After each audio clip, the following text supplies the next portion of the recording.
నమస్తే welcome to our voice నేను journalist నవత ప్రతిపక్ష బీఆర్ఎస్ ప్రజా సమస్యలపై పోరాటం చేయడంలో వెనుకబడిందా సమస్యలను గాలికి వదిలి కేవలం తెలంగాణ భవన్లో ప్రెస్ మీట్లకే పరిమితమయ్యారా హైదరాబాద్కి పరిమితమైతే సంస్థాగతంగా పార్టీ బలోపేతమవుతుందా ప్రజల సమస్యలు నాయకులకు పట్టవా కేవలం మీడియాలో మాట్లాడితే సమస్యలు పరిష్కారం అవుతాయా నాయకత్వం కూడా చూసి చూడనట్లే ఉంటుందా 10 ఏళ్లు అధికారంలో ఉన్న బీఆర్ఎస్ నేతలు ప్రతిపక్షంలో ఉన్నారని మరిచారు ఎందుకు ఈ స్తబ్దత ప్రస్తుతం ఇదే బీఆర్ఎస్లో జరుగుతున్న చర్చ ఇక దీనికి సంబంధించి తెలుసుకోవాలంటే వాచ్ దిస్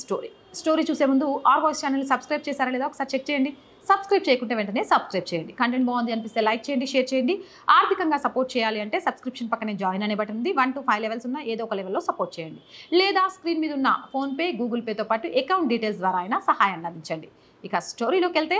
ఒక్కసారే ఉధృతంగా పోరాటం చేస్తారు ప్రభుత్వానికి ఊపిరాడకుండా చేస్తారు ప్రజలకు ఏం నష్టం జరిగినా చూస్తూ ఊరుకో సర్కారును ఎండగడతాం అంటూ వార్నింగ్ల మీద వార్నింగ్ ఇస్తారు ఇంకోసారి తాము అసలు ప్రతిపక్షం అనే విషయాన్నే మర్చిపోతారు ప్రజా సమస్యలకై క్షేత్రస్థాయికి వెళ్లి ప్రభుత్వాన్ని నిలదీయడం మరిచి కేవలం ప్రెస్ మీట్లకు పరిమితమవుతారు ఇది తెలంగాణలో బీఆర్ఎస్ నేత తీరు కాంగ్రెస్ ప్రభుత్వం అధికారంలోకి వచ్చిన 6 నెలల వరకు టైం ఇచ్చిన గులాబీ పార్టీ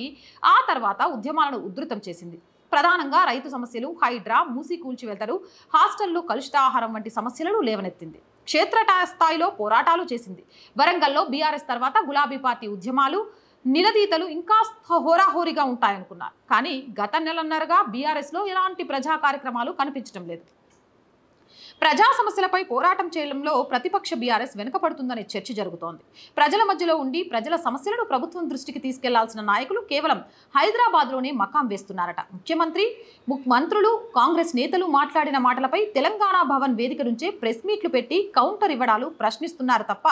ప్రజలలో ఉండి ప్రభుత్వాన్ని ప్రశ్నించడం మర్చిపోయారని బీఆర్ఎస్లో చర్చ జరుగుతోంది కొద్ది రోజులుగా బీఆర్ఎస్ లక్ష్యంగా కాంగ్రెస్ మాటల యుద్ధం చేస్తోంది కాంగ్రెస్ ప్రభుత్వం అధికారంలోకి వచ్చాక బీఆర్ఎస్ ని టార్గెట్ చేస్తూ గత ప్రభుత్వంలో అవినీతి జరిగిందంటూ పదే పదే కాంగ్రెస్ అంటున్న బీఆర్ఎస్ తగిన విధంగా కౌంటర్ ఇవ్వలేకపోతుందని స్వయంగా పార్టీ నేతలే చర్చించుకుంటున్నారట కాళేశ్వర నిర్మాణం చేపట్టి 6 ఏళ్లవుతున్న ఆ ప్రాజెక్ట్ విశిష్టతను ప్రజల్లోకి తీసుకెళ్లడంలో పూర్తిగా విఫలమవుతున్నారనే మాటలు వినిపిస్తున్నాయి 6 ఏళ్లు పూర్తయిన సందర్భంగా ప్రత్యేక కార్యాచరణలో ప్రజల్లోకి వెళ్లాలని బీఆర్ఎస్ అధినేత సూచించినా దానికి సంబంధించిన అడుగులు మాత్రం పడలేదు జూన్ 21నే కాళేశ్వరంకి 6 ఏళ్లు పూర్తయిన నాటి నుంచే బీఆర్ఎస్ పోరుబాట ఉంటుందన్న చర్చ జరిగింది ప్రాజెక్టు వ్యయం 94,000 కోట్లయితే కాంగ్రెస్ మాత్రం 1,00,000 కోట్ల అవినీతి జరిగిందని అంటోందని అవినీతి ఎక్కడ జరిగిందని మీడియా వేదికలపై మాత్రమే ప్రశ్నిస్తున్నారు కాళేశ్వరంపై కాంగ్రెస్ చేస్తున్న ప్రచారాన్ని తిప్పికొట్టాలంటే ప్రాజెక్టుల సందర్శన రైతుల పంటలకు అందుతున్న నీటి సౌలభ్యం ప్రాజెక్టుతో ఉపయోగాలను ప్రజలకు అర్థమయ్యే విధంగా వివరించాల్సి ఉంటుంది కానీ బీఆర్ఎస్ నేతలు హైదరాబాద్లో ఉంటూ ప్రెస్ మీట్లకే పరిమితమవుతున్నారు ఇక